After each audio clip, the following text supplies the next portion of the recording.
झारखंड में अभी एक कमज़ोर सरकार है।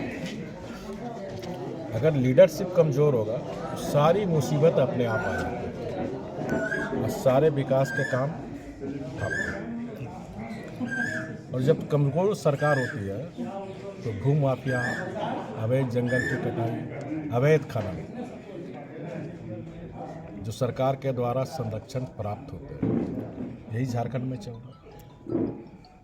कमज़ोर सरकार, अक्षम मुख्यमंत्री रहने के कारण जो सरकार लोगों को बड़े बड़े संविभाग दिखाकर जल जंगल जमीन अबुआ राज 1 साल में 2 साल में 5 लाख को सरकारी नौकरी, 3 महीने में 1932 का खतियान, एक भी वादी सरकार ने नहीं पूरा किया। तो आज राज्य की जनता अपने आप को ठगा महसूस कर रहा है, चाहे वो बेरोजगार नौजवान हो, चाहे किसान हो, चाहे वो महिला हो, चाहे समाज का कोई वर्ग हो, व्यापारी हो, मजदूर हो, आज अपने आप को ठगा महसूस कर रहा है। और राज्य की जनता में काफ़ी आक्रोश है और ये आक्रोश अभी रामगढ़ के उपचुनाव में जनता ने बताया कि राज्य की जनता कितना आक्रोश है इस सरकार से। सर, छात्रों के लिए कोई संदेश सर? छात्र चूँकि काफ़ी परेशान है नियोजन नीति को लेकर। नहीं, देखिए,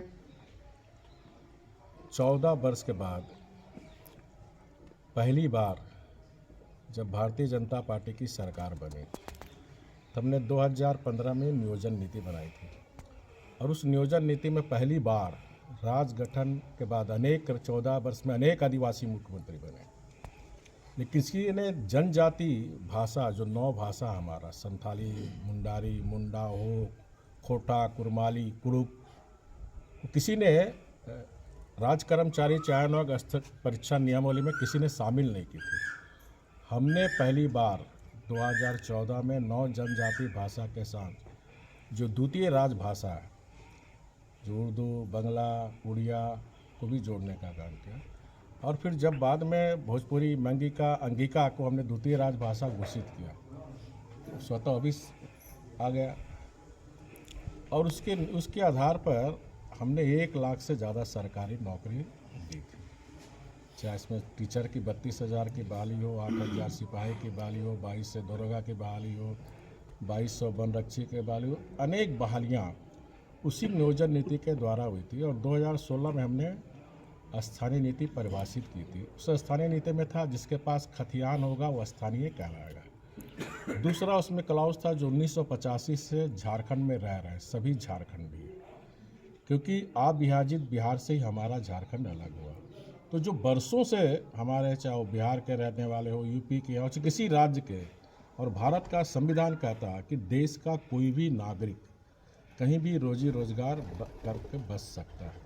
तो जो लोग बरसों से इस झारखंड में रह रहे हैं, इसको ध्यान में रखकर और हाईकोर्ट के इसी खतियान के आधार पर जो बाबूलाल जी ने किया था, जिसमें डोमिसाइल, जिसमें 6 लोग की जान गई थी, तो हाईकोर्ट ने रिजेक्ट किया था, सुझाव दिया था। तो हाईकोर्ट के सुझाव, सर्वदलीय बैठक, सरना समिति के साथ बैठक करके हमने 1985 का कटअप डेट रखा था और 4 साल तक आपने देखा ना कोई कोर्ट कचहरी हुआ, ना कोई आंदोलन हुआ और लाखों लोग को रोजगार मिला। ये सरकार आने के साथ 1932 का खतियान 3 महीना में नहीं किया, अभी तक नहीं किया।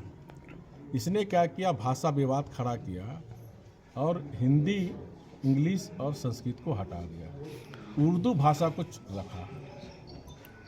ये जो तुष्टीकरण के राजनीति के कारण इसने उस नियोजन नीति को भी भाषा के आधार पर उलझा के, लटका के, और जिसका परिणाम स्वरूप मामला कोर्ट गया, निरस्त कर दिया। और अभी आपने देखा 2 दिन पहले ही फिर उसी को थूक के चाटा है। 2015 में जो हमने नियोजन नीति बनाई थी उसमें हिंदी, संस्कृत और इंग्लिश को जोड़ा। दूसरा उसने अभी कर दिया है वैकेंसी 60%। 60% हेमंत सोरेन नहीं दे रहा, 50% देश का संविधान जो हर राज्य में लागू है और 10% देश की आज़ादी के बाद पहली बार माननीय प्रधानमंत्री जी ने, जो सामान्य वर्ग के, जो उच्च जाति के लोग में भी गरीब है, तो उन गरीब को आर्थिक दृष्टिकोण से 10% आरक्षण देने का काम किया। एक अंतिम प्रश्न है सर। सुनो, पहले पूरा सुपर सुनो। अभी 40% पर यह सरकार अभी भी मौन है। तो ये सरकार क्या 40% में बाहर के लोगों को नियुक्ति देगी? यही भारतीय जनता पार्टी के विधायक हमारे हाउस में डिमांड कर रहे हैं कि मुख्यमंत्री स्पष्ट करें एक कि आप हम जब नौकरी दे रहे हैं तो बाहरियों कर रहे थे, अभी आप क्या कर रहे हैं? ये राज्य की जनता का जानने का हक है। सरकार को स्पष्ट करना चाहिए 40% नियुक्ति का आप बाहरियों को देंगे। एक अंतिम प्रश्न है सर, अभी आप जिस जिले में खड़ा है, चूँकि आप पूर्व मुख्यमंत्री भी रहे हैं, यहाँ के युवा जो हैं, ये हजारीबाग जिला और चतरा जिला, अफीम के आप आए दिन सुन रहे होंगे समाचार पत्रों में। हजारीबाग और चतरा में रह रहे हैं। जी, अफीम का खेती पूरे राज्य में हो रहा है, राजधानी में हो रही है, नामकुम में अफीम का खेती हो रही है। तो ये जो मैंने कहा ना, जब कमज़ोर सरकार होता तो सारी मुसीबतें अपने आप आ जाती है। चाहे अवैध खनन मामला हो, चाहे अवैध ड्रग्स का मामला हो, अवैध नशा का मामला हो, और इससे सब सरकार के संरक्षण में हो रहा है। और हमारी राज्य की युवा शक्ति नशा और ड्रग में बर्बाद हो रही है।